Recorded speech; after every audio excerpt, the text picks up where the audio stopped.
ಅಖಿಲಾಂಡ ಕೋಟಿ ಬ್ರಹ್ಮಾಂಡ ನಾಯಕ ರಾಜಾದಿರಾಜ ಯೋಗಿರಾಜ ಪರಬ್ರಹ್ಮ ಶ್ರೀ ಸಚ್ಚಿದಾನಂದ ಸದ್ಗುರು ಸಾಯಿನಾಥ್ ಮಹಾರಾಜ್ ಕಿ ಜೈ. ಗುರುವಿನ ಪಾದಾರವಿಂದಗಳಿಗೆ ವಂದಿಸುತ್ತಾ ನಮಸ್ತೆ ಸ್ನೇಹಿತರೆ. ಶ್ರೀ ಸಾಯಿ ಸೇವಾ ಟ್ರಸ್ಟ್ ವತಿಯಿಂದ ನಮ್ಮ ವೃದ್ಧಾಶ್ರಮದ ಹಿರಿಯರಿಗಾಗಿ ಟಿವಿಯನ್ನು ಕೊಡುಗೆಯಾಗಿ ನೀಡಿದ ನಿಮಗೆ ಹೃತ್ಪೂರ್ವಕವಾದ ಧನ್ಯವಾದಗಳನ್ನು ಮೊದಲಿಗೆ ಸಲ್ಲಿಸ್ತೀನಿ. ನಮ್ಮ ಹಿರಿಯರಿಗೆ ಟಿವಿ ಕೇವಲ ಮನೋರಂಜನೆಯ ಸಾಧನವಲ್ಲ, ಅವರ ದಿನನಿತ್ಯದ ಸಮಯವನ್ನು ಸಂತೋಷದಿಂದ ಕಳೆಯಲು, ಒಳ್ಳೆಯ ಕಾರ್ಯಕ್ರಮಗಳನ್ನು ನೋಡಲು ಮತ್ತು ಮನಸ್ಸಿಗೆ ನೆಮ್ಮದಿ ಪಡೆಯಲು ಒಂದು ಉತ್ತಮವಾದ ಸಂಗಾತಿಯಾಗಲಿದೆ. ನಿಮ್ಮ ಈ ಸೇವೆ ಹಣದ ಮೌಲ್ಯಕ್ಕಿಂತಲೂ ದೊಡ್ಡದು, ಏಕೆಂದರೆ ನೀವು ನೀಡಿರುವುದು ಒಂದು ವಸ್ತುವಷ್ಟೇ ಅಲ್ಲ, ನಮ್ಮ ಹಿರಿಯರ ಮುಖದಲ್ಲಿ ಒಂದು ನಗು, ಅವರ ಸಮಯದಲ್ಲಿ ಒಂದು ಸಂತೋಷ ಮತ್ತು ಅವರ ಜೀವನದಲ್ಲಿ ಒಂದು ಆತ್ಮೀಯತೆಯ ಕ್ಷಣ. ಹಿರಿಯರ ಸೇವೆಯನ್ನು ದೇವರ ಸೇವೆ ಎಂದು ಭಾವಿಸಿ ಪ್ರೀತಿಯಿಂದ ಈ ಕೊಡುಗೆಯನ್ನು ನೀಡಿದ ನಿಮಗೆ ಮತ್ತೊಮ್ಮೆ ನಮ್ಮ ಹೃದಯಪೂರ್ವಕವಾದ ಕೃತಜ್ಞತೆಗಳು. ನಿಮ್ಮ ಕುಟುಂಬಕ್ಕೆ ಸದಾ ಆರೋಗ್ಯ, ಸಂತೋಷ ಮತ್ತು ಸಮೃದ್ಧಿ ದೊರೆಯಲಿ ಅಂತ ಹೇಳಿ ಸಾಯಿಬಾಬಾರವರಲ್ಲಿ ಪ್ರಾರ್ಥಿಸುತ್ತೇವೆ. ನಿಮ್ಮ ಈ ಸೇವಾ ಮನೋಭಾವಕ್ಕೆ ನಮ್ಮ ಅನಂತ ಧನ್ಯವಾದಗಳು. UK ಕೆಲಸವನ್ನು ಹುಡುಕಿ ಒಂದಿಷ್ಟು ಜನ ಹೋದಾಗ ಅದರಲ್ಲಿ ಬಾಬಾರವರ ಭಕ್ತೆಯಾದ ಇವರಿಗೆ ಅಲ್ಲೊಂದು ಕೆಲಸ ಸಿಕ್ಕಿ ಅಲ್ಲೇ ಒಂದು ನೆಲೆ ಕಂಡುಕೊಂಡ್ರು. ಕೃತಜ್ಞತಾಪೂರ್ವಕವಾಗಿ ಬಾಬಾರವರಿಗೆ ಒಂದು ಸೇವೆಯ ರೂಪದಲ್ಲಿ ನಮ್ಮ ವೃದ್ಧಾಶ್ರಮಕ್ಕೆ ಕೌಶಿಕ್, ಪ್ರಿಯಾಂಕಾ ಹಾಗೆ ಸ್ಮಿರಾ ಈ ಚಿಕ್ಕ ಕುಟುಂಬ ಸೇವೆಯನ್ನು ಸಲ್ಲಿಸಿದೆ. ಬಾಬಾರವರಲ್ಲಿ ತುಂಬ ವಿಶ್ವಾಸ ಈ ಒಂದು ಪ್ರಿಯಾಂಕಾರವರಿಗೆ. ಹಾಗೆ ಅವರ ಮಗಳ ಹೆಸರು ಸ್ಮಿರಾ, ಗಂಡನ ಹೆಸರು ಕೌಶಿಕ್. ಇವರ ತಾಯಿ ಕೂಡ ಸಾಯಿಬಾಬಾ ಭಕ್ತರೆ. ಭಗವಂತನ ಇಚ್ಛೆ ಇಲ್ಲದೆ ಒಂದು ಹುಲ್ಲು ಕಡ್ಡಿಯೂ ಕೂಡ ಜರುಗಾಡೋದಿಲ್ಲ ಅಂತಾರೆ ಅಲ್ವಾ. ಬಾಬಾರವರ ಇಚ್ಛೆಯಿಂದಲೇ ಇಂಥ ಸೇವೆ ಇಂಥ ಜಾಗಕ್ಕೆ ಹೋಗಿ ತಲುಪಬೇಕು, ನಿನ್ನಿಂದ ಆ ಸೇವೆ ಆಗಬೇಕು ಅಂತೇಳಿ ಬಾಬಾ ಮೊದಲೇ ಪೂರ್ವ ನಿರ್ಧಾರ ಮಾಡಿರ್ತಾರೆ ಅನ್ನೋದಕ್ಕೆ ಈ ಒಂದು ವಿಚಾರ ಸಾಕ್ಷಿಯಾಗಿದೆ ಅಲ್ವಾ. 37,500 ಖರ್ಚಾಯಿತು ಈ TV ಮತ್ತು ಅದೆಲ್ಲ ಫಿಟ್ಟಿಂಗ್ ಮಾಡ್ಸೋಕ್ಕೆ. ಸಂಪೂರ್ಣ ಖರ್ಚು ಎಷ್ಟು ಬರುತ್ತೆ ಅಷ್ಟೂ ನಾನು ಕೊಡ್ತೀನಿ ಅನ್ನೋ ರೀತಿಲಿ ಅವರು ಹೇಳಿದರು. ಹಾಗೆ ನೀವು ಹೋಗಿ ನೋಡಿ ಅಕ್ಕ, ಯಾವ TV ನಿಮ್ಗೆ ಇಷ್ಟ ಆಗುತ್ತೋ ಅದನ್ನು ಚಾಯ್ಸ್ ಮಾಡಿ ನಾನು ಹಣ ಹಾಕ್ತೀನಿ. ಒಟ್ಟಾರೆಯಾಗಿ ಅಲ್ಲಿ ರುದ್ರು ಆರಾಮಾಗಿ ಕೂತ್ಕೊಂಡು ಅವ್ರ ಜೀವನದ ಹಿಂದೆ ಒಂದಿಷ್ಟು ಏನು ಘಟನೆಗಳು ನಡೆದಿರ್ತದೋ, ನೋವುಗಳಿರುತ್ತೋ ಅದನ್ನೆಲ್ಲ ಮರೆತು ಆರಾಮಾಗಿ ಒಂದು TV ನೋಡ್ತಾ ಅಲ್ಲಿ ಸಾಯಿಬಾಬಾರವರ ಭಜನೆ ಮಾಡ್ತಾ ನೆಮ್ಮದಿಯಾಗಿ ಅವರ ಹಳೆಯ ಒಂದಿಷ್ಟು ಕಹಿ ಘಟನೆಗಳನ್ನು ಮರೀತಾ ನೆಮ್ಮದಿಯಾಗಿ ಅವರಲ್ಲಿ ಇರಬೇಕು. ಅದಕ್ಕೆ ನನ್ನಿಂದ ಯಾವ ರೀತಿ ಆಗುತ್ತೋ ಆ ರೀತಿ ಸೇವೆ ಮಾಡ್ತೀನಿ ಅಂತ ಹೇಳಿದರು. ಹಾಗೆ ಈಗ ವೃದ್ಧಾಶ್ರಮದಲ್ಲಿ ಒಂದಿಷ್ಟು ರುದ್ರು ಆಗಲೇ ಬಂದಿದ್ದಾರೆ. ಹಾಗೆ ತುಂಬ ಜನನು ಬೆಂಗಳೂರಿಂದ ಆಗಿರ್ಬೋದು, ಬಾಂಬೆಯಿಂದ ಆಗಿರ್ಬೋದು, ಹೀಗೆ ಎಲ್ಲರೂ ಕೂಡ ಈ ಒಂದು ಸಾಯಿ ಸೇವಾ ಆಶ್ರಮಕ್ಕೆ ಬರ್ತಾ ಇದ್ದೀರಾ, ಭೇಟಿ ಕೊಡ್ತಾ ಇದ್ದೀರಾ, ಕೈಲಾದ ಸಹಾಯವನ್ನು ಮಾಡ್ತಾ ಇದ್ದೀರಾ. ಯಾರೆಲ್ಲ ಬರೋಕ್ಕಾಗೋದಿಲ್ವೋ ಅವರು ಕೂಡ ಒಂದು ಪ್ರಾರ್ಥನೆಯ ಮೂಲಕ, ಒಂದು ಸೇವೆಯ ಮೂಲಕ ಸಹಾಯವನ್ನು ಮಾಡ್ತಾ ಇದ್ದೀರಾ. ನಿಮ್ಮೆಲ್ಲರಿಗೂ ಒಂದು ಧನ್ಯವಾದಗಳನ್ನು ಅರ್ಪಿಸ್ತೀನಿ. ಭಗವಂತನ ಇಚ್ಛೆ ಇಲ್ಲದೆ ಒಂದು ಹುಲ್ಕಡ್ಡಿಯೂ ಜರುಗಾಡೋದಿಲ್ಲ. ಬಾಬಾರವರ ಇಚ್ಛೆಯಿಂದಲೇ ನಿಮಗೊಂದು ಸೇವೆ ಮಾಡೋ ಅವಕಾಶವನ್ನು ಕೊಟ್ಟಿದ್ದಾರೆ. ನಿಮ್ಮ ದೋಷಗಳನ್ನು, ನಿಮ್ಮ ಒಂದಿಷ್ಟು ಮುಂದಿನ ಅಡೆತಡೆಗಳೇನಿದಾವೋ ಅವುಗಳನ್ನು ಕಳ್ಕೊಳ್ಳೋಕ್ಕೆ ಬಾಬಾ ಒಂದು ದಾರಿಯನ್ನು ಮಾಡಿಕೊಟ್ಟಿದ್ದಾರೆ. ಒಟ್ಟಾರೆಯಾಗಿ ನಮ್ಮ ಮನಸ್ಸು ಒಳ್ಳೆಯ ರೀತಿಲಿ ಇದೆ ಅಂದರೆ ಅದಕ್ಕೆ ತಕ್ಕ ಹಾಗೆ ಭಗವಂತನ ಕೃಪೆ ನಮಗೆ ಕೈ ಚಾಚಿ ಕರೆಯತ್ತಂತೆ, ಸಹಾಯ ಮಾಡು, ನಿನ್ನ ಕರ್ಮವನ್ನು ಕಳ್ಕೊ, ನಾನು ದಾರಿ ತೋರಿಸ್ತೀನಿ ಅನ್ನೋ ರೀತಿಲಿ. ಹಾಗೆ ಈ ವೃದ್ಧಾಶ್ರಮದಲ್ಲಿ ಈಗ ವೃದ್ಧರು, ಮಕ್ಕಳು ಒಂದು TVಯನ್ನು ನೋಡ್ತಾ ಬಾಬಾರವರ ಸೇವೆಯನ್ನು ಮಾಡ್ತಾ ಆನಂದದಿಂದ ತಮ್ಮ ಕಾಲವನ್ನು ಕಳೀಲಿಕ್ಕೆ ಶುರು ಮಾಡಿದ್ದಾರೆ. ಈಗಿನ್ನೂ ಇದು ಹುಟ್ಟು ಪಡ್ಕೊಂಡಿದೆ. ನಿಮ್ಮೆಲ್ಲರ ಸಹಾಯ ಹಸ್ತ ಹಾಗೆ ನಿಮ್ಮೆಲ್ಲರ ಒಂದು ಪ್ರಾರ್ಥನೆಯ ಮೂಲಕ ಇನ್ನೂ ಇದು ಮಹತ್ತರ ತಿರುವನ್ನು ಪಡ್ಕೊಳ್ಬೇಕು ಅನ್ನೋದು ನನ್ನ ಆಸೆಯಾಗಿದೆ. ಸ್ನೇಹಿತರೆ, ಗುಲ್ಬರ್ಗದಿಂದ ಕೂಡ ಈ ಅಮ್ಮ ಮತ್ತು ಮಗಳು ಮತ್ತು ಮೊಮ್ಮಗಳು ಇವರಿಷ್ಟು ಬಂದಿದ್ದರು ಬಾಬಾರವರ ಸೇವೆಗೆ. ಹಾಗೆ ವೃದ್ಧಾಶ್ರಮಕ್ಕೆ ನಮ್ಮ ಸೇವೆ ಏನಾಗುತ್ತೋ ಅದನ್ನು ಸಲ್ಲಿಸ್ತೀವಿ ಅಂತ ಹೇಳಿ ಅಲ್ಲಿಂದ ಬಂದಿದ್ದಾರೆ. ಹಾಗೆ ಇವರು ಕೂಡ ಇಲ್ಲಿ ಒಂದು ವಾರ ಇದ್ದರು. ಬಾಬಾರವರ ಸೇವೆಗೆ ತಮ್ಮ ಕೈಲಾದ ಅಳಿಲು ಸೇವೆ ಮತ್ತು ಅಡುಗೆ ಮಾಡೋದು ಈ ರೀತಿಯೆಲ್ಲ ನಮಗೆ ತುಂಬ ಅಂದರೆ ತುಂಬ ಸಹಾಯ ಮಾಡಿದರು. ನನ್ನ ದೊಡ್ಡ ಮಗಳು ನೀನು ಅನ್ನೋ ರೀತಿಲಿ ನನಗೆ ತುಂಬ ಪ್ರೀತಿ ಕೊಟ್ಟರು. ಎಲ್ಲವೂ ಒಂದು ಹಿಂದಿನ ಜನ್ಮದ ಯಾವುದೋ ಪುಣ್ಯದ ಫಲ ಅಂತಾರಲ್ಲ, ಹಾಗೆ ನನ್ನ ಜೀವನದಲ್ಲಿ ಇವೆಲ್ಲ ರೀತಿಯಲ್ಲಿ ಒಂದು ಸೌಭಾಗ್ಯ ಅನುಭವಿಸೋ ಯೋಗವನ್ನು ಆ ಗುರು ತಂದು ಕೊಟ್ಟಿದ್ದಾರೆ. ಅವರಿಗೆಷ್ಟು ನಾನು ಬಾಬಾರವರಿಗೆ ಕೃತಜ್ಞಳಾದರೂ ಸಾಲದು. ಗುರುಪೂರ್ಣಿಮೆಯ ಸೇವೆಗೆ ಅಂತ ಹೇಳಿ ತುಂಬ ಜನ ಎಲ್ಲ ಕಡೆಯಿಂದ ಬಂದಿದ್ದರು. ಗದಗ ಆಗಿರ್ಬೋದು, ಧಾರವಾಡ ಆಗಿರ್ಬೋದು, ಹಾಗೆ ಬೆಂಗಳೂರು, ಮೈಸೂರು, ಹೀಗೆ ಎಲ್ಲ ಕಡೆಯಿಂದನೂ ಇಲ್ಲಿ ಬಾಬಾರವರ ಸೇವೆಗೆ, ಗುರು ಸೇವೆಗೆ ಬಂದಿದ್ದರು. ಆ ದಿನ ಅಂದರೆ ಆವತ್ತಿನ ದಿನ ತುಂಬ ಜನ ಹಿಂತಿರುಗಿ ಹೋದರು, ಮರುದಿನ ಹಿಂತಿರುಗಿ ಹೋದರು, ಕೆಲವರು ಉಳ್ಕೊಂಡಿದ್ರು, ಇನ್ನೊಂದು ಸ್ವಲ್ಪ ದಿನ ಇರ್ತೀವಿ ಅಂತೇಳಿ. ಮಾರನೇ ದಿನ ಎಲ್ಲರೂ ಎಣ್ಣೆ ಹಚ್ಕೊಂಡ್ಬಿಡೋಣ ತಲೆಗೆ ಅಂಥೇಳಿ ಶುಕ್ರವಾರ ಎಲ್ಲರೂ ಎಣ್ಣೆ ಹಚ್ಕೊಳ್ತಾ ಇದ್ವಿ ತಲೆಗೆ. ಗೌರಿ ಇವರು ಗುಲ್ಬರ್ಗಾದಿಂದ ಬಂದಿದ್ದಾರೆ. ಅಲ್ಲಿಂದ 4 ತಾಸು ಜರ್ನಿ ಬಾಬಾರವರ ಒಂದು ಶಿರಡಿಗೆ. ಆದರೆ ಇಲ್ಲಿಗೇ ಹೋಗಬೇಕು ಅಂಥೇಳಿ ಅವ್ರ ಇಚ್ಛೆ, ಪ್ರೇರಣೆ, ಬಾಬಾರವರ ಪ್ರೇರಣೆ ಹಾಗೆ ಆಯಿತು. ಹಾಗಾಗಿ ನಾವು ನಿಮ್ಮನ್ನು ನೋಡಬೇಕು, ಹಾಗೆ ಬಾಬಾರವರ ಸೇವೆ ಇಲ್ಲೇ ಮಾಡಬೇಕು, ನೀನು ನನ್ನ ಮಗಳಿದ್ದ ಹಾಗೆ, ನನ್ನ ದೊಡ್ಡ ಮಗಳು ನೀನು ಅನ್ನೋ ರೀತಿಲಿ ಅಮ್ಮ ಅಂದ್ಕೊಂಡು ಗುಲ್ಬರ್ಗದಿಂದ ಇಲ್ಲಿಗೆ ಬಂದರು. ಹಾಗೆ ಅವತ್ತೆಲ್ಲರಿಗೂ ನಮ್ಗೆ ಎಣ್ಣೆ ಹಚ್ಚಿದ್ರು, ನಾನು ಅಮ್ಮಂಗೆ ಎಣ್ಣೆ ಹಚ್ಚಿದೆ.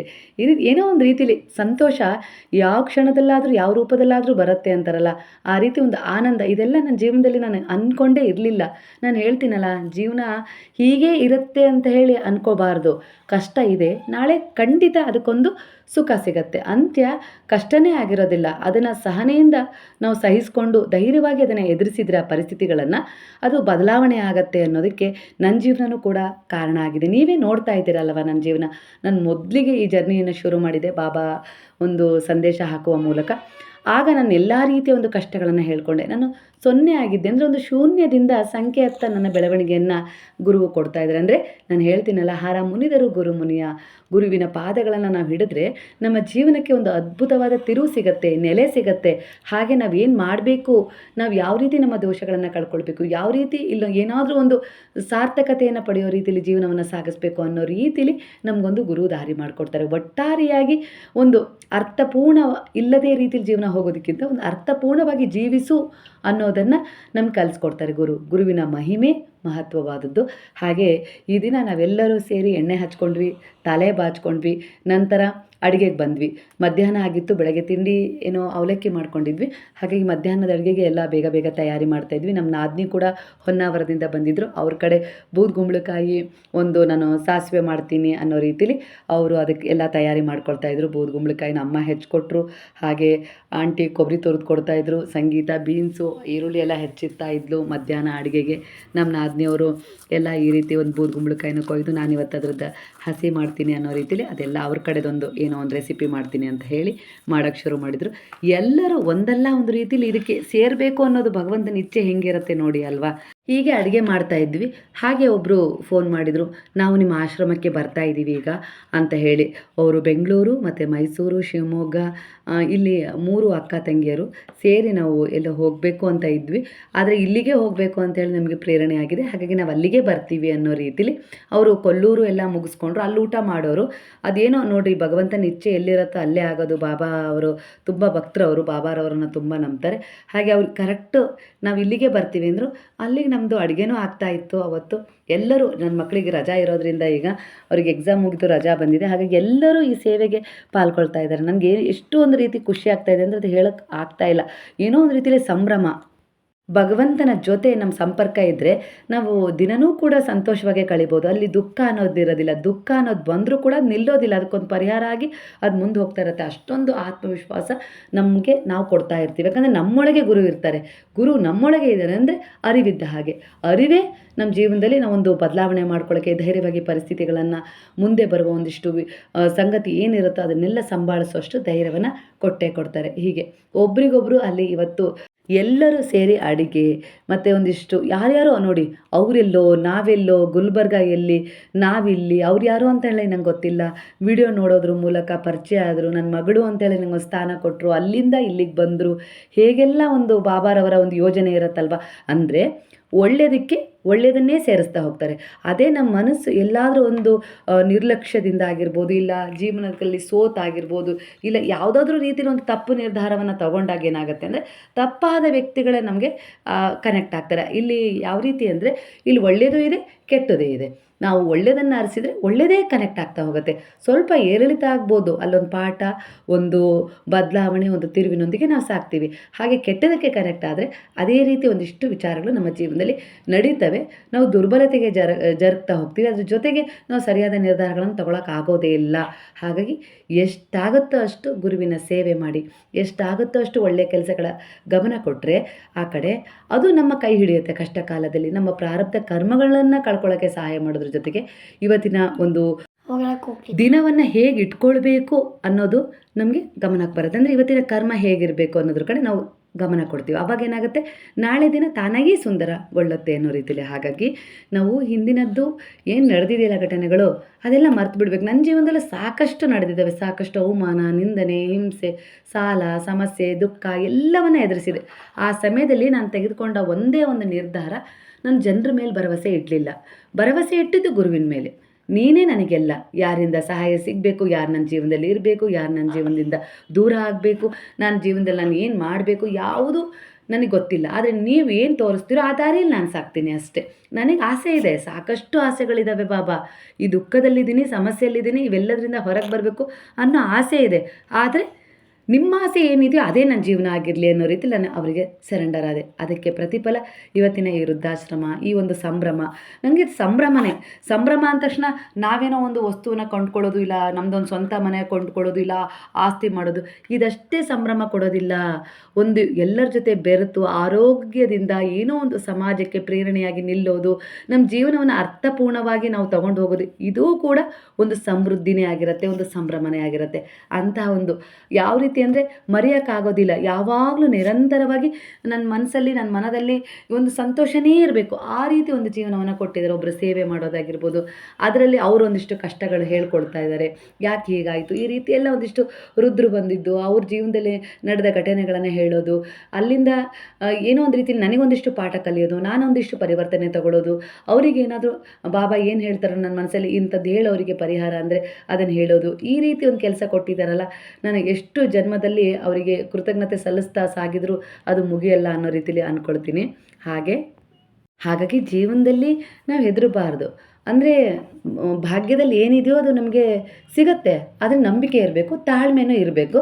ಆದರೆ ಈಗ ಏನು ಕಷ್ಟ, ನೋವು, ದುಃಖ ಅನುಭವಿಸ್ತಾ ಇರ್ತೀವಲ್ವ, ಕೆಲವೊಂದು ಸರಿ ಸಮಸ್ಯೆಗಳು ಸಂಬಂಧದಲ್ಲೂ ಬರ್ಬೋದು, ಸಮಸ್ಯೆಗಳು ಹೊರಗೂ ಇರ್ಬೋದು, ಮಾಡುವ ಕೆಲಸದಲ್ಲೂ ಇರ್ಬೋದು, ಆರೋಗ್ಯದಲ್ಲೂ ಇರ್ಬೋದು.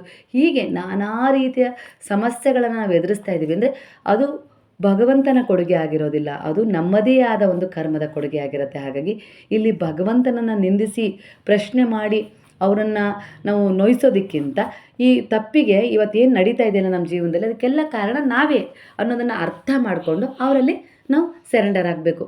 ತಿಳಿಯದೇನೋ ನಮ್ಮಿಂದ ತಪ್ಪಾಗಿಬಿಟ್ಟಿದೆ ತಂದೆ, ಅದು ಹಿಂದಿನ ಜನ್ಮದಲ್ಲಾಗಿರ್ಬೋದು, ಈ ವರ್ತಮಾನದಲ್ಲಾಗಿರ್ಬೋದು, ನಮ್ಮಿಂದ ತಪ್ಪಾಗಿದೆ, ನಾವು ಯಾವ ದಾರಿಯಲ್ಲಿ ಹೋಗಬೇಕು, ಏನು ಮಾಡಬೇಕು ಯಾವುದೂ ನಮಗೆ ಗೊತ್ತಾಗ್ತಾ ಇಲ್ಲ. ನಾವು ಪೂರ್ಣವಾಗಿ ನಿಮ್ಮಲ್ಲಿ ಒಂದು ಸಮರ್ಪಣೆಯಾಗಿದ್ದೀವಿ, ಶರಣಾಗಿದ್ದೀವಿ. ನಮ್ಮ ಜೀವನ ಹೇಗಿರಬೇಕು ಅಂತೇಳಿ ನೀವು ಬಯಸ್ತಿರೋ ಖಂಡಿತ ಅದರಂತೆ ನಮ್ಮ ಜೀವನ ಇರಲಿ ಅನ್ನೋ ರೀತಿಲಿ ನಾವು ಅವರಿಗೆ ಸಮರ್ಪಣೆ ಆದರೆ ಅಂಥದ್ದೇ ಒಂದು ಅದ್ಭುತ ತಿರುವಿಗೆ ನಮ್ಮ ಜೀವನ ಸಾಕ್ಷಿಯಾಗುತ್ತೆ. ಹಾಗೆ ಎಲ್ಲರೂ ಸೇರಿ ಇವತ್ತು ಒಂದು ಅಡುಗೆ ಮಾಡ್ತಾ ಇರೋದು ಏನೋ ಒಂದು ರೀತಿಯಲ್ಲಿ ಅದು ಎಷ್ಟು ಖುಷಿ ಆಗ್ತಾ ಇದೆ ಅಂದರೆ, ನೀವು ಕೂಡ ಬನ್ನಿ, ನೀವು ಕೂಡ ನಿಮ್ಮ ಸೇವೆಯನ್ನು ಈ ವೃದ್ಧಾಶ್ರಮಕ್ಕೆ ಕೊಡಿ. ಅಂದರೆ ಯಾವ ಥರ ರೀತಿಯಲ್ಲಿ ಒಂದು ದಿನ ಉಳ್ಕೊಳ್ಳಿ, ಮನಸ್ಸನ್ನು ಒಂದಿಷ್ಟು ಧ್ಯಾನದ ಕಡೆ, ಒಂದಿಷ್ಟು ಏನೋ ನಿಮ್ಮಲ್ಲಿ ನೋವಾಗಿರುತ್ತೋ, ಸಮಸ್ಯೆ ಇರುತ್ತೋ ಅದೆಲ್ಲವನ್ನು ಮರೆತು ಇಲ್ಲಿತ್ತು ಒಂದಿಷ್ಟು ಮನಸ್ಸನ್ನು ಹೀಲ್ ಮಾಡ್ಕೊಂಡು ಹೋಗಿ ಗುರುವಿನ ಶರಣದಲ್ಲಿ ಅಂತೇಳಿ ನಿಮಗೆ ನಾನು ಪದೇ ಪದೇ ಕರೀತಾ ಇದ್ದೀನಿ. ಬನ್ನಿ, ಖಂಡಿತ ಬನ್ನಿ. ಜೀವನ ಅಂದರೆ ಅದು ಹಾಗೆ ಏನಪ್ಪ ಅಂದರೆ ನಿಲ್ಲಿಸ್ಬಿಡುತ್ತೆ ಕೆಲವೊಂದು ಮೋಹದಲ್ಲಿ, ಮಕ್ಕಳು, ಗಂಡ, ಮನೆ, ಹೆಂಡತಿ, ನನಗೆ ಅದು ಬೇಕು ಇದು ಬೇಕು ಅನ್ನೋದರಲ್ಲಿ. ಅದ್ರ ಜೊತೆಗೆ ಇಲ್ಲಿ ನಾವೇನಾದರೂ ನಮ್ಮ ಮುಂದಿನ ಜನ್ಮಕ್ಕೆ ತಗೊಂಡು ಹೋಗಬೇಕು, ಇಲ್ಲ ಮುಂದಿನ ಭವಿಷ್ಯಕ್ಕೆ ನಾವೇನಾದರೂ ಒಂದು ಸುಂದರವಾದ ರೂಪ ಕೊಡಬೇಕು ಅಂದರೆ ನಮ್ಮಲ್ಲಿ ಒಂದಿಷ್ಟು ಬದಲಾವಣೆ ಅಂತೂ ಖಂಡಿತ ಆಗಬೇಕು. ಅದು ಸೇವೆ, ದಯೆ, ದಾನ, ಧರ್ಮ, ಮನುಷ್ಯತ್ವ, ಮಾನವೀಯತೆಯ ಗುಣಗಳನ್ನು ಬೆಳೆಸ್ಕೊಂಡು ನಾವು ನಮಗೋಸ್ಕರ ನಾವು ಮಾಡ್ಕೊಳ್ತಾ ಇದ್ದೀವಿ. ಅದ್ರ ಜೊತೆಗೆ ಇಲ್ಲಿ ನಮಗೆ ಮುಂದಿನ ಜನ್ಮಕ್ಕೂ ಕೂಡ ಏನಾದರೂ ಒಂದು ಒಳ್ಳೆಯದಾಗಲಿ, ನಮ್ಮ ಮುಂದಿನ ಪೀಳಿಗೆಗೂ ಕೂಡ ಒಳ್ಳೆಯದಾಗಲಿ. ನಾವೇನು ಕುಟುಂಬದ ಜೊತೆ ಇದ್ದೀವಲ್ವ, ಆ ಕುಟುಂಬಕ್ಕೆ ನಾವೇನೋ ಆಸ್ತಿ ಮನೆ ಸಂಪಾದನೆ ಮಾಡಿಟ್ಟು ಹೋದ್ರೆ ಅಷ್ಟೇ ಅದರಲ್ಲಿ ಅವ್ರು ಸಂತೋಷವಾಗಿರ್ತಾರೆ ಅನ್ನೋದು ತಪ್ಪು. ಯಾಕಂದರೆ ಅದನ್ನು ಉಳಿಸ್ಕೊಳ್ತಾರೋ ಬಿಡ್ತಾರೋ ಅದು ಅವ್ರ ಕರ್ಮದ ಮೇಲೆ ನಿರ್ಧಾರ ಆಗಿರುತ್ತೆ. ಹಾಗೆ ಅವ್ರಿಗೊಂದು ಒಳ್ಳೆಯ ಸಂಸ್ಕಾರ ಕೊಟ್ಟು ಹೋಗ್ಬಿಟ್ರೆ, ಒಂದು ರೀತಿ ನೀತಿ ನಡೆ ನುಡಿ ಆಗಿರ್ಬೋದು, ಒಂದು ದಾನ ಧರ್ಮ ಸೇವೆ ಮನುಷ್ಯತ್ವ ಮಾನವೀಯತೆ ಗುಣಗಳನ್ನು ಕಲಿಸ್ಕೊಟ್ಬಿಟ್ರೆ ಅದೇನಾಗುತ್ತೆ ಅಂದರೆ ಅವರು ಒಂದೊಂದು ಸಾರಿ ಅವರ ಹಣೆ ಬರಹ ಬೀಳುವಂತಹ ಸಂದರ್ಭ ಬಂದರೂ ಕೂಡ, ಬೀಳಿಸುವಂಥ ಸಂದರ್ಭ ಅವರು ಜೀವನದಲ್ಲಿ ಹಿಂದೆ ಏನೋ ಪ್ರಾರಬ್ಧ ಕರ್ಮದಲ್ಲಿ ಏನೋ ತಪ್ಪು ಮಾಡಿದರು, ಅದರಿಂದ ಅವರು ಬೀಳುವಂಥ ಸಂದರ್ಭ ಬಂದರೂ ಕೂಡ ನಾವು ಕೊಟ್ಟ ಒಂದು ಸಂಸ್ಕಾರ ರೀತಿ ನೀತಿ ನಡೆ ನುಡಿ ಇವಿರ್ತಾವಲ್ವ ಅವು ಅವರನ್ನು ಮತ್ತೆ ಎಬ್ಬಿಸಿ ಇಲ್ಲಿ ನಾನು ಸೋಲು ಒಪ್ಕೋಬಾರ್ದು, ಇಲ್ಲಿ ಒಳ್ಳೇದಿದೆ ಅದನ್ನು ಕಂಡುಕೊಳ್ಬೇಕು ಅನ್ನೋ ರೀತಿಯಲ್ಲಿ ಅವರಿಗೆ ಪರಿವರ್ತನೆ ತಾನಾಗಿ ಸಿಗತ್ತೆ. ಮುಂದೇನೋ ಗೊತ್ತಿಲ್ಲ, ಒಟ್ಟು ಇವತ್ತು ಗುರುವಿನ ನೆರಳಲ್ಲಿ ನಾನು ಆರಾಮಾಗಿ ಒಂದು ಏನೋ ನನ್ನ ಕೈಲಾದ ಒಂದು ಸೇವೆಯನ್ನು ಮಾಡಿ ಮುಂದೆ ಹೋಗ್ತಾ ಇದ್ದೀನಿ. ಅದಕ್ಕೆಲ್ಲ ನೀವು ಕೂಡ ಸಹಾಯ ಮಾಡ್ತಿದ್ದೀರ. ಹಾಗೆ ಮಧ್ಯಾಹ್ನ ಅನ್ನೋಷ್ಟರಲ್ಲಿ ಅವರು ಕೂಡ ಬಂದರು, ಅಡುಗೆನೂ ಆಗಿತ್ತು, ಎಲ್ಲ ಒಂದಕ್ಕೊಂದು ಜೋಡಣೆ ಅನ್ನೋ ರೀತಿಯಲ್ಲಿ ನಾನು ನಿರೀಕ್ಷೆನೇ ಮಾಡಿರಲಿಲ್ಲ ಇವರೆಲ್ಲ ಇವತ್ತು ಆಶ್ರಮಕ್ಕೆ ಬರ್ತಾರೆ ಅಂಥೇಳಿ ಅಂದ್ಕೊಂಡೇ ಇರಲಿಲ್ಲ. ಎಲ್ಲವೂ ಒಂದು ಗುರುವಿನ ಯೋಜನೆಯ ಪ್ರಕಾರ ಎಲ್ಲ ನಡೀತಾ ಇದೆ. ಅದೇನೋ ಹೇಳ್ತಾರಲ್ಲ, ಭಗವಂತನ ಒಂದು ಆಶೀರ್ವಾದ ಇದ್ದರೆ ಒಂದು ಎಲ್ಲವೂ ತನಗೆ ತಾನೇ ಒಂದಕ್ಕೊಂದು ಜೋಡಣೆ ಮಾಡಿ ಅವರೇ ಎಲ್ಲವನ್ನು ಸರಿಪಡಿಸಿ ಕೊಡ್ತಾರೆ, ಎಲ್ಲವನ್ನು ಅವರೇ ಮಾಡಿಸೋದು. ಅದಕ್ಕೆ ಒಂದು ಕಾರಣಕರ್ತರನ್ನಾಗಿ ನಮ್ಮನ್ನು ಇಟ್ಕೊಂಡಿರ್ತಾರಷ್ಟೇ, ಮಾಧ್ಯಮವಾಗಿ ಅನ್ನೋ ರೀತಿಲಿ. ನಾನಿಲ್ಲಿ ಒಂದು ಮಾಧ್ಯಮ ಅಷ್ಟೇ. ಎಲ್ಲವೂ ಗುರುವೇ ನಿರ್ಧಾರ ಮಾಡ್ತಿದ್ದಾರೆ, ಮುಂದೂ ಅವರೇ ನಿಂತು ಮಾರ್ಗದರ್ಶನ ಮಾಡ್ತಿದ್ದಾರೆ, ಜೊತೆಗೂ ಅವರೇ ಧೈರ್ಯ ಹೇಳ್ತಾ ಸಾಕ್ತಾ ಇದ್ದಾರೆ. ಹಾಗೆ ಹಿಂದೂ ಕೂಡ ರಕ್ಷಣೆ ಅವರೇ ಮಾಡ್ತಿದ್ದಾರೆ. ಹೀಗೆ ಇವರೆಲ್ಲ ಬಂದರು. ನನಗೇನೋ ಒಂದು ರೀತಿಲಿ ತುಂಬ ಖುಷಿ ಆಯಿತು. ಹಾಗೆ ಸ್ವಲ್ಪ ಹೊತ್ತು ಮಾತನಾಡಿದ್ವಿ. ಹಾಗೆ ಆಶ್ರಮ ಎಲ್ಲ ಓಡಾಡಿ ನೋಡಿದರು, ತುಂಬ ಚೆನ್ನಾಗಿದೆ ಅಂದರು. ಮೇಲ್ಗಡೆ ಇದೆ. ಆ ನಂತರ ಸ್ವಲ್ಪ ದಿನಗಳಲ್ಲಿ ಮತ್ತೆ ಬಾಬಾರವರ ಆಶೀರ್ವಾದದಿಂದ ಒಂದು ಸ್ವಂತ ಕಟ್ಟಡ ಕಟ್ಟಬೇಕು ಅಂತ ಆಸೆ ಅಂತೂ ಇಟ್ಕೊಂಡಿದ್ದೀನಿ. ಅದೆಲ್ಲ ಬಾಬಾರವರ ಒಂದು ಆಶೀರ್ವಾದದಿಂದ ನಡೆಯುತ್ತೆ, ನಂಬಿಕೆ ಇದೆ. ಹಾಗೆ ಸದ್ಯಕ್ಕೆ ಇದು ಬಾಬಾರವರೇ ಒಂದು ಚಮತ್ಕಾರದ ರೂಪದಲ್ಲಿ ಈ ಒಂದು ಕಟ್ಟಡವನ್ನು ಕೊಟ್ಟಿದ್ದು. ಅಂದರೆ ಹೇಗೆ ಅಂದರೆ, ಇದರಲ್ಲಿ ಮೊದಲು ಒಂದು 150 ಜನ ಮಕ್ಕಳು ಇದ್ದರು ಆಶ್ರಯ ಪಡ್ಕೊಂಡು. ನಂತರ ಅವರು ಜಾಗ ಸಾಕಾಗೋದಿಲ್ಲ ಅಂತೇಳಿ ಬೇರೆ ಕಡೆ ಹೋದರು. ಚಮತ್ಕಾರದ ರೀತಿಯಲ್ಲಿ ಬಾಬಾ ಆ ದಿನ ಒಂದೇ ಒಂದು ದಿನ ಕೈ ತಪ್ಪು ಹೋಗಿದ್ರು ಸಿಗ್ತಿರ್ಲಿಲ್ಲ. ಬಾಬಾರವರು ಆ ಕ್ಷಣ ಅಲ್ಲಿಗೆ ಕಳಿಸಿ ಇಲ್ಲೇ ಆಗಬೇಕು ಅಂಥೇಳಿ ಅವರೇ ಅದಕ್ಕೊಂದು ದಾರಿ ಮಾಡಿಕೊಟ್ರು. ಅದೇ ರೀತಿ ಇದಕ್ಕೊಂದು ದಾರಿ ಅವರೇ ಮಾಡಿಕೊಟ್ಟಿದ್ದು. ಏನೆಲ್ಲ ನಡಿಬೇಕೋ ಅದನ್ನೇ ಅವರೇ ನಡೆಸ್ತಾ ಇದ್ದಾರೆ. ಒಟ್ಟು ಈ ಎಲ್ಲ ರೀತಿ ಒಂದು ಸೇವೆ ಮಾಡಲಿಕ್ಕೆ ನಿಮ್ಮನ್ನು ಆರಿಸ್ಕೊಂಡಿದ್ದಾರಲ್ಲ, ಅದಕ್ಕೆ ನಾವು ಅವರಿಗೆ ಎಷ್ಟು ಕೃತಜ್ಞತೆ ಹೇಳಿದರೂ ಸಾಲದು. ಒಟ್ಟಾರೆಯಾಗಿ ಭಗವಂತನಲ್ಲಿ ನಿಲ್ಲಿಸಿ, ನನ್ನ ಶಿಷ್ಯ ನೀನು ಕೊಡುವ ಭಾಗ್ಯವನ್ನು ಅನುಭವಿಸಲು ಸಮರ್ಥನಿದ್ದಾನೆ, ಅವನಿಗೆಲ್ಲ ಕರುಣೆ ತೋರಿಸಿ ಕೊಡು ಅನ್ನೋ ರೀತಿಲಿ ನಮ್ಮನ್ನಂತೂ ತಿದ್ದಿ ತೀಡ್ತಾ ಇದ್ದಾರೆ. ಇದೇ ಮಾತು ಸತ್ಯ ಆಗಿದೆ. ಸ್ನೇಹಿತರೆ, ಇಲ್ಲಿ ಇನ್ನೊಂದು ವಿಚಾರ ಏನಪ್ಪ ಅಂದರೆ, ಇಲ್ಲಿ ನೀವು ನಿರ್ಗತಿಕರಾಗಿರ್ಬೋದು, ಯಾರಿಗೂ ಯಾವುದೇ ರೀತಿ ಆಸರೆ ಇಲ್ಲ ಅಂತಾರಲ್ಲ, ಅಂಥ ಜನರು ರೋಡಲ್ಲಿ ಬಿದ್ದಿದ್ದಾರಪ್ಪ, ಅವ್ರಿಗೆ ಯಾರದ್ದು ಆಸರೆ ಇಲ್ಲ, ಖಂಡಿತ ಅವರನ್ನು ಕೂಡ ನೀವು ಇಲ್ಲಿ ವೃದ್ಧಾಶ್ರಮಕ್ಕೆ ತಂದು ಸೇರಿಸ್ಬೋದು. ಹಾಗೆ ಅನಾಥ ಮಕ್ಕಳನ್ನು ಕೂಡ ನಾವು ತಗೊಳ್ತೀವಿ. ಅನಾಥರು ಯಾರೂ ಇಲ್ಲ, ತಂದೆ ತಾಯಿ ಯಾರೂ ಇಲ್ಲ, ಅನಾಥರಾಗಿದ್ದಾರೆ, ಅಂತಹ ಮಕ್ಕಳನ್ನು ಕೂಡ ನಾವಿಲ್ಲಿ ಸೇರಿಸ್ಕೊಳ್ತೀವಿ. ಅಂತಹ ಮಕ್ಕಳು, ಅಂತಹ ನಿರ್ಗತಿಕರು, ನಿಸ್ಸಹಾಯಕರು ಯಾರೇ ಇದ್ದರೂ ಕೂಡ ನೀವು ಅವರನ್ನು ಇಲ್ಲಿ ಕರ್ಕೊಂಡು ಬಂದು ಬಿಡ್ಬೋದು. ಖಂಡಿತವಾಗಿಯೂ ಅದು ನೀವು ಮಾಡುವ ಒಂದು ಸೇವೆ ಆಗಿರುತ್ತೆ. ಮುಂದಿನದ್ದು ಭಗವಂತ ಹೇಗೆ ನಡೆಸ್ತಾರೋ ಆ ರೀತಿ ನಮ್ಮ ಕೈಲಾದಷ್ಟು ನಾವು ಅವರಿಗೆ ಸಹಾಯ ಮಾಡ್ತೀವಿ. ನನ್ನ ವಿಳಾಸ ನಾನು ಈಗಾಗಲೇ ಕೊಟ್ಟಿದ್ದೀನಿ. ಇನ್ನೊಮ್ಮೆ ಇದೇ ವಿಡಿಯೋದಲ್ಲಿ ನನ್ನ ವಿಳಾಸವನ್ನು ಹೇಳ್ತಾ ಇದ್ದೀನಿ. ಶಿವಮೊಗ್ಗ ಡಿಸ್ಟಿಕ್, ಶಿಕಾರಿಪುರ ತಾಲೂಕು, ಶಿಕಾರಿಪುರದಲ್ಲೇ ಇರೋದು ಈ ಶ್ರೀ ಸಾಯಿ ಸೇವಾ ವೃದ್ಧಾಶ್ರಮ. ಸೇವಾ ವೃದ್ಧಾಶ್ರಮ ಆಗಿರೋದ್ರಿಂದ ಇಲ್ಲಿ ನಾನು ವೃದ್ಧರನ್ನು ಇಟ್ಕೊಳ್ತೀನಿ, ಅನಾಥ ಮಕ್ಕಳನ್ನು ಕೂಡ ಇಟ್ಕೊಳ್ತೀನಿ. ಅದೇ ರೀತಿ ನಾವೊಂದು ಎಲ್ಲ ರೀತಿಯ ಒಂದು ಯೋಜನೆಯನ್ನು ಮಾಡ್ಕೊಂಡಿದ್ದೀವಿ. ಬಾಬಾ ಅದಕ್ಕೆ ಎಲ್ಲ ರೀತಿಯಲ್ಲೂ ಮುಂದೆ ನಿಂತು ಮಾರ್ಗದರ್ಶನ ಮಾಡ್ತಿದ್ದಾರೆ. ಅದೇ ಭಗವಂತನೇ ಮಾರ್ಗದರ್ಶನ ಮಾಡ್ತಾ ಇದ್ದಾರೆ ಅಂದರೆ ಅಲ್ಲಿಗೆ ಅರ್ಥ ಮಾಡ್ಕೊಳ್ಳಿ, ಅರ್ಜುನನನ್ನು ಭಗವಂತನಾದ ಶ್ರೀಕೃಷ್ಣನು ಗೈಡ್ ಮಾಡಿದ್ರು ಅಲ್ವಾ. ಹಾಗೆ ನನಗೂ ಕೂಡ ಕೆಲವು ಮೋಹಗಳಿದ್ದಾವೆ, ಆಸೆಗಳಿದ್ದಾವೆ, ಇಚ್ಛೆಗಳಿದ್ದಾವೆ. ಆದರೂ ಕೂಡ ಅರ್ಜುನನಿಗೆ ಹೇಗೆ ಒಂದು ಶ್ರೀಕೃಷ್ಣನು ಗೈಡ್ ಮಾಡಿದ್ರಲ್ಲ, ಅದೇ ರೀತಿ ನಾನು ಬಾಬಾ ಮತ್ತು ಕೃಷ್ಣನಲ್ಲಿ ಭೇದ ಭಾವ ಮಾಡೋದಿಲ್ಲ. ಹಾಗಾಗಿ ಅವರೇ ಈ ರೂಪದಲ್ಲಿ ಬಂದು, ಗುರುವಿನ ರೂಪದಲ್ಲಿ ಅರಿವನ್ನು ಕೊಟ್ಟು ನನ್ನಿಂದ ಈ ರೀತಿ ಸೇವೆ ಮಾಡು, ಮೋಹ ಮದ ಮತ್ಸರ ಇಂಥ ವಿಚಾರಗಳಲ್ಲೇ ಪದೇ ಪದೇ ನಿನ್ನನ್ನು ತೊಡಗಿಸ್ಕೊಂಡು ನೀನು ಕಳೆದು ಹೋಗ್ಬೇಡ. ಇಲ್ಲಿ ನೀ ಸಾಧನೆ ಮಾಡಲಿಕ್ಕೂ ಕೂಡ ಸಾಕಷ್ಟು ವಿಚಾರಗಳಿರುತ್ತೆ. ಆತ್ಮದ ಉದ್ದೇಶ ಬೇರೊಂದು ಅಭಿಪ್ರಾಯವನ್ನು ಇಟ್ಕೊಂಡು ಬಂದಿದೆ, ಅದನ್ನು ಸಾಕಾರಗೊಳಿಸುವ ಅನ್ನೋ ರೀತಿಯಲ್ಲಿ ನನಗೊಂದು ಮಾರ್ಗದರ್ಶನವನ್ನು ಮಾಡ್ತಾ ಇದ್ದಾರೆ ಗುರುವು.